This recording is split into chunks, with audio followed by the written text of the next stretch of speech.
जब हम ट्रेड लेने वाले होते हैं तब हमारे मन में एक सवाल होता है कि यहाँ पर एंट्री बनाने से पहले हमें क्या क्या चीजें देखनी चाहिए जिससे कि हमारा ट्रेड हमारे फेवर में जाए और हम इस ट्रेड में प्रॉफिट बना पाए। देखिए, इस वीडियो में मैं आपको 4-5 ऐसे पॉइंट बताने वाला हूँ। अगर आप इन पॉइंट्स को फॉलो करते हैं तो आप बहुत ही आसानी से सही ट्रेड में एंट्री लेकर प्रॉफिट बना सकते हैं। यहाँ पर ट्रेड लेने से पहले आपको हर एक पॉइंट को अच्छे से देखना और समझना है, क्योंकि सभी पॉइंट एक दूसरे से कनेक्ट हैं। इसलिए आपको किसी भी पॉइंट को मिस नहीं करना है और ट्रेड लेने से पहले इन सभी पॉइंट को अपने ट्रेड के अंदर देखना है। क्योंकि यहाँ पर मैं जो भी चीजें आपको बताने वाला हूँ, मैं खुद इन चीजों को फॉलो करता हूँ और इनसे हमें काफी अच्छा रिजल्ट भी मिलता है। तो चलिए बिना किसी देरी के इस वीडियो को शुरू करते हैं और देखते हैं कि एंट्री लेने से पहले हमें क्या क्या चीजें देखनी चाहिए। हमारा सबसे पहला पॉइंट यह है, अगर आप स्टॉक में ट्रेडिंग करते हैं तो आपको सबसे पहले अच्छे स्टॉक को सिलेक्ट करना होगा। और आप अच्छे स्टॉक को कैसे सिलेक्ट कर सकते हैं इसके ऊपर हमने पहले ही डेडिकेटेड वीडियो बना दी है, जिसे देखकर आप बहुत ही आसानी से स्टॉक सिलेक्शन सीख सकते हैं। लेकिन सिर्फ अच्छे स्टॉक को सिलेक्ट कर लेने से हम सही जगह पर एंट्री लेकर प्रॉफिट नहीं बना सकते। इसलिए हमारा अगला पॉइंट है, एंट्री लेने से पहले हमें यह देखना है कि जब हम किसी स्टॉक में एंट्री बना रहे हैं उस समय उस स्टॉक के अंदर कितने परसेंट के मोमेंट आ चुके हैं। देखिए, ये चीजें काफी इंपॉर्टेंट है, क्योंकि कई बार ऐसा होता है हम हाई मोमेंटम वाले स्टॉक के अंदर एंट्री ले लेते हैं और जब हम एंट्री ले लेते हैं तो वह स्टॉक साइडवेज हो जाती है, क्योंकि हमारी एंट्री लेने से पहले ही उसमें ऑलरेडी मोमेंट आ चुके होते हैं और जैसे हम एंट्री लेते हैं वहीं से उसकी प्राइस साइडवेज हो जाती है। और कई बार तो ऐसा होता है एंट्री लेने के बाद स्टॉक में सर्किट लग जाती है, जिससे कि हमारा पोजीशन फंस जाता है। इसलिए आप किसी भी स्टॉक में ट्रेड बनाने से पहले सबसे पहले यह देख लें उसमें लोअर सर्किट किस प्राइस पर है और अपर सर्किट किस प्राइस पर है। यह चीजें देखने के बाद आपको यह देखना है कि जब आप एंट्री बना रहे हैं उस समय उसमें कितने परसेंट के मोमेंट आ चुके हैं। अगर आप किसी स्टॉक में बाइंग साइड की एंट्री बना रहे हैं और आपकी एंट्री लेने से पहले उसमें 2.5% या 3% के मोमेंट आ चुके हैं तो वहां पर ज़्यादा पॉसिबिलिटी है कि वह स्टॉक 5% के मोमेंट तक जाए।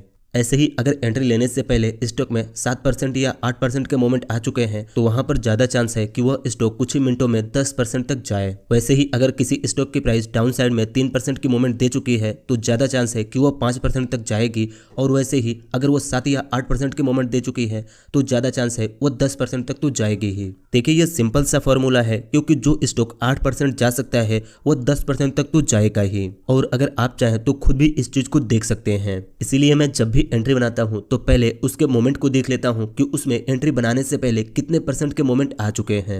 और अगर आप ट्रेड लेने से पहले इस चीज को देखकर एंट्री बनाएंगे तो आपका प्रॉफिट करने का चांस काफी बढ़ जाएगा, क्योंकि कई बार हम ऐसे स्टॉक में एंट्री बना लेते हैं जहां पर 9% की मूवमेंट आ चुकी होती है और जैसे हम एंट्री बनाते हैं थोड़ी सी मूवमेंट आने के बाद वह स्टॉक साइडवेज हो जाती है। इसीलिए ट्रेड लेने से पहले अगर हम इस चीज को देखकर एंट्री बनाएं तो काफी ज्यादा चांस बढ़ जाएगा कि हमें प्रॉफिट हो। हमारा अगला पॉइंट है, कभी भी आपको अपने सेटअप पर बैठने से पहले डरना नहीं है और ना ही अपने दिमाग के अंदर कोई नेगेटिव थॉट लाना है। देखिए, इन सब चीजों पर कोई बात नहीं करता, लेकिन ट्रेडिंग में प्रॉफिट इन्हीं सब चीजों से होता है। जो प्रॉफिटेबल ट्रेडर हैं वो जानते हैं कि मार्केट में क्या चीजें काम करती हैं। अगर आप मॉर्निंग में डर कर ही ट्रेडिंग स्टार्ट करेंगे तो पूरे दिन आपकी साइकोलॉजी क्या होगी और आपका ट्रेडिंग में क्या होगा ये तो आप एक्सपेक्टेशन लगा ही सकते हैं। इसे आप ऐसे समझिए, आपने एक बिजनेस स्टार्ट की है जिसमें किसी सामान को आप बेचने के लिए जाते हैं, लेकिन अगर आप घर से निकलने से पहले ही आप यह सोचेंगे कि अगर आज सामान नहीं बिका तो क्या होगा, कोई चोरी कर लिया तो क्या होगा, कहीं गिरकर टूट गया तो क्या होगा, अगर आज मैं प्रॉफिट नहीं हुआ तो क्या होगा। और इसी सोच की वजह से वो चीजों को बचाते बचाते गलत जगह पर लेकर चले जाते हैं। लेकिन जो बंदा पॉजिटिव माइंडसेट के साथ अपने सामान को लेकर जाता है वह खुलकर बेचता है, क्योंकि उसे पता है वह बिजनेस कर रहा है जहां पर उसे प्रॉफिट भी होगा और लॉस भी होगा, और किसी दिन सामान ज्यादा बिकेंगे और किसी दिन बिल्कुल भी नहीं बिकेंगे। सेम ऐसे ही ट्रेडिंग भी एक बिजनेस है। अगर आप इसे पॉजिटिव माइंडसेट के साथ स्टार्ट करते हैं तो आपको रिजल्ट अच्छा ही मिलेगा, क्योंकि मैंने खुद ये चीजें एक्सपीरियंस की है। और जो भी ट्रेडर आपके नजर में अच्छा ट्रेडर है, अगर आप उससे यह सवाल पूछें तो वह भी यही जवाब देगा कि अपने सेटअप पर बैठने से पहले हमें पॉजिटिव रहना चाहिए, क्योंकि आप खुद इस चीज को एक्सपीरियंस करके देख सकते हैं। और काफी लोगों के साथ तो ऐसा हुआ भी होगा। जिस दिन हम ये सोचकर ट्रेडिंग स्टार्ट करते हैं आज तो मैं लॉस नहीं करूंगा, कल भी मुझे लॉस हुआ है या कल मुझे प्रॉफिट हुआ है तो आज मैं लॉस नहीं करना चाहता, मैं आज सही से ट्रेडिंग करूंगा। और उनके अंदर एक डर होता है कि कहीं आज लॉस ना हो जाए, और जब वो एंड में देखते हैं तो उन्हें आज लॉस ही हुआ होता है। ये चीजें आपके साथ कई बार हुआ होगा। अगर ऐसा हुआ है तो कमेंट में जरूर बताना। इसीलिए आप अपने सेटअप पर बैठने से पहले बिल्कुल शांत रहें। आपके मन में यह चलनी चाहिए कि ट्रेडिंग एक बिजनेस है, यहाँ पर प्रॉफिट भी होता है और लॉस भी होता है। जब आप ऐसे सोच के साथ ट्रेडिंग को स्टार्ट करते हैं तो आपके अंदर थोड़ा सा कॉन्फिडेंट होता है, जिससे कि आप सही जगह पर ट्रेड बनाते हैं, क्योंकि डरा हुआ इंसान कोई भी चीज अच्छे से नहीं कर सकता। अगर आपको मेरे बातों पे यकीन नहीं हो रहा है तो सिंपली 2 से 4 दिन आप इस चीज को फॉलो करके देखिए, आपको रिजल्ट खुद दिख जाएगा। एक चीज और जान लीजिए, ट्रेडिंग में ज्यादा टेक्निकल चीजों को सीखने से लोग प्रॉफिट नहीं करते, लोगों की साइकोलॉजी समझकर लोग प्रॉफिट करते हैं। हमारा अगला पॉइंट है, हमें कभी भी मार्केट से फाइट नहीं करनी है। देखिए, अगर आप ऐसा करते हैं 1 से 2 बार तो आप जीत जाएंगे, लेकिन जिस दिन आपको मार्केट हराएगा उस दिन आप रोने के लायक भी नहीं रहेंगे। इसका मतलब क्या है, आप यहाँ पर ध्यान से समझिए। मान लीजिए आपने हाल ही में ट्रेडिंग स्टार्ट की है, आपको ट्रेडिंग के बारे में ज्यादा नॉलेज नहीं है, आप किसी रूल को फॉलो करके ट्रेडिंग नहीं करते, जो चीजें लोगों ने सिखाई है उन चीजों पर काम करके आप ट्रेडिंग करते हैं। किसी दिन आपने 5 ट्रेड की, किसी दिन आप 10 ट्रेड करते हैं, किसी दिन आप 3 ट्रेड करते हैं, ऐसे ही आप डेली ट्रेडिंग करते हैं। एक दिन आपको 2 ट्रेड के अंदर लगातार 5,000 रुपए का लॉस हो जाता है, फिर आप तीसरा ट्रेड लेते हैं जहां पर आपको 2,000 रुपए का और लॉस हो जाता है, फिर आप चौथा ट्रेड लेते हैं जहां पर आपको एक ही ट्रेड के अंदर 10,000 रुपए का प्रॉफिट हो जाता है, जिससे कि आप अपने तीनों ट्रेड का लॉस रिकवर कर लेते हैं और आपको वहां पर 2-3 हजार रुपए का प्रॉफिट भी हो जाता है। ये चीजें देखकर आपको लगता है चाहे मुझे मॉर्निंग में लॉस ही क्यों ना हो, लेकिन मार्केट क्लोज होने से पहले मैं अपने लॉस को रिकवर करके प्रॉफिट बना ही लेता हूँ। 2 से 3 दिन आपके साथ ऐसा होता है, इस चीज को देखकर आपको तो लगता है कि अब क्या ट्रेडिंग से तो मैं डेली प्रॉफिट बना सकता हूं, अब मुझे किसी चीज को सीखने की जरूरत ही नहीं है। लेकिन एक दिन आपको पहले ट्रेड में 2,000 रुपए का प्रॉफिट होता है, दूसरे ट्रेड में आपको 5,000 रुपए का लॉस हो जाता है, फिर आप सोचते हैं कि अभी मैं तीसरा ट्रेड लूंगा और यहाँ पर हमारा लॉस रिकवर हो जाएगा।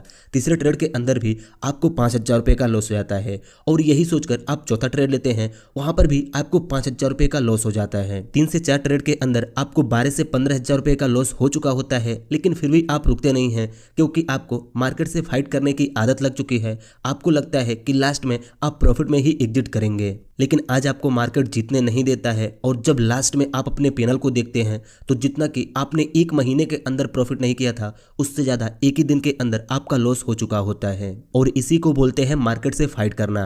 देखिए, यह गलतियां मैंने खुद की है, कई बार मैंने इसी की वजह से अपने कैपिटल को साफ कर दी है, लेकिन जब हमें पता चला कि हम मार्केट से फाइट करके नहीं, अपने साइकोलॉजी के और अपने रूल्स के हिसाब से जीत सकते हैं, तब से मैंने इन सब चीजों को करना ही बंद कर दी। क्योंकि चाहे कितना ही एक्सपर्ट ट्रेडर क्यों ना हो, जब वो मार्केट से फाइट करेगा तो एक ना एक दिन मार्केट उसे बहुत बुरी तरीके से हराएगा। इसीलिए कभी भी हमें मार्केट से फाइट नहीं करनी है, हमें अपने रूल्स पर काम करना है, अपना रिस्क रिवॉर्ड बनाना है और अपनी एक स्ट्रेटेजी बनानी है। देखिए, मैंने पिछले 30 दिनों के अंदर 10,000 रुपए को 40,000 रुपए तक पहुंचाया है और ये चीजें पॉसिबल हो पाई है रिस्क रिवॉर्ड को फॉलो करके।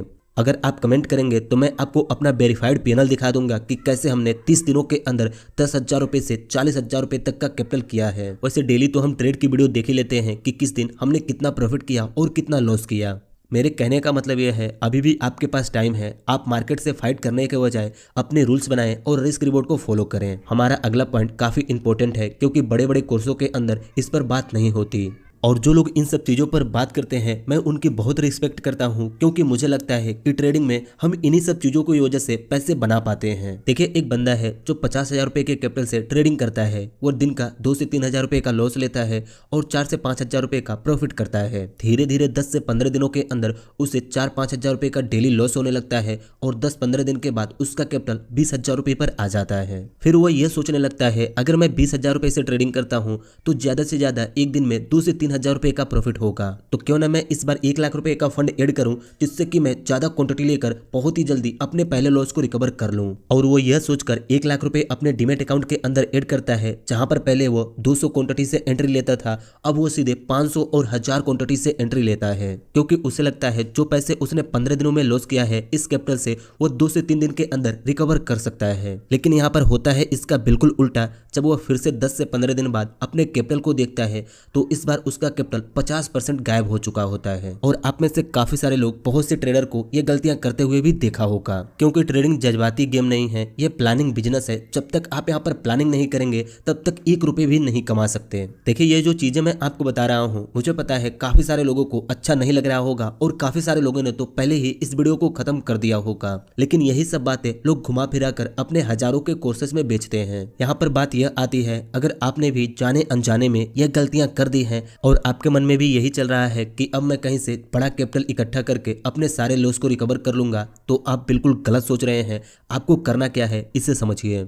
अगर पहले आप 20 या 50 हजार रुपए से ट्रेडिंग करते थे और पिछले कुछ महीनों में 1 लाख रुपए लॉस कर चुके हैं, तो आपको यह नहीं सोचना है कि अब आप 1-1.5 लाख रुपए से ट्रेडिंग करके कुछ ही दिनों के अंदर अपने सारे लॉस को रिकवर कर लें। अगर ऐसा करेंगे तो ये कैपिटल भी आपका लॉस होगा और 100% लॉस होगा, क्योंकि जब हम ऐसे सोच के साथ ट्रेडिंग स्टार्ट करेंगे तो हमारा सारा फोकस हमारे लॉस पर होगा। हम यही सोच रहे होंगे कि कैसे भी हम अपने पहले लॉस को रिकवर कर लें, लेकिन हमें ऐसा बिल्कुल नहीं करना है। अगर पहले हम 50,000 रुपए के कैपिटल से ट्रेडिंग करते थे, तो अब सिंपली हमें 10,000 रुपए के कैपिटल से ट्रेडिंग करना है, जिससे कि हम अपने इमोशन पर कंट्रोल कर पाएं और जो गलतियां पहले हमने करके अपने सभी कैपिटल को लॉस किया है वह गलतियां फिर से ना करें। जब हम छोटे कैपिटल से ट्रेडिंग करेंगे तो हमारी माइंडसेट क्लियर होगी और हम चीजों को समझ पाएंगे और ट्रेडिंग को सीख पाएंगे। और ट्रेडिंग में इंपॉर्टेंट तो यही है, यहाँ से पैसे कमाने के लिए हमें खुद पर कंट्रोल करना होगा, अपने साइकोलॉजी को इंप्रूव करना होगा, अपने इमोशन पर कंट्रोल करना होगा और अपने ट्रेडिंग को बेहतर करना होगा, तभी हम यहाँ से पैसे कमा सकते हैं। तो आज से कैपिटल बढ़ाने के बजाय कैपिटल कम करने के बारे में सोचें। अगर आप आज कम कैपिटल से प्रॉफिट नहीं बना पा रहे हैं तो जीवन में कभी भी आप कितने भी कैपिटल से प्रॉफिट नहीं बना सकते, क्योंकि हम जितने बड़े कैपिटल से ट्रेडिंग करते हैं उतनी ही हमारी साइकोलॉजी खराब होती है। देखिए, यहाँ पर हम ऐसी चीजों पर बात कर रहे हैं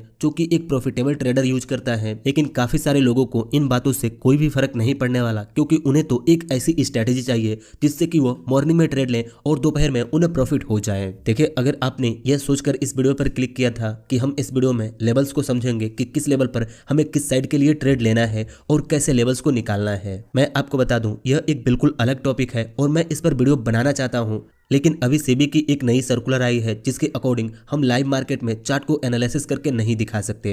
पर देखते हैं इस सर्कुलर में क्या नियम को फॉलो करना है। उसके अकॉर्डिंग हम एक वीडियो लेकर आएंगे जिसमें कि हम किसी भी स्टॉक में सपोर्ट एंड रेजिस्टेंस लेवल को कैसे ड्रॉ कर सकते हैं, कैसे पता कर सकते हैं कि हमें कहां पर एंट्री लेनी है और कहां पर एग्जिट होना है। इस वीडियो में इतना ही। अगर आपको ये वीडियो अच्छी लगी, इस वीडियो से आपको कुछ सीखने को मिला, तो आप हमें कमेंट करके बता सकते हैं कि इस वीडियो से आपको क्या सीखने को मिला। बाकी मिलता हूं आप लोगों से किसी और वीडियो में। जब तक के लिए जय श्री राम भाइयों।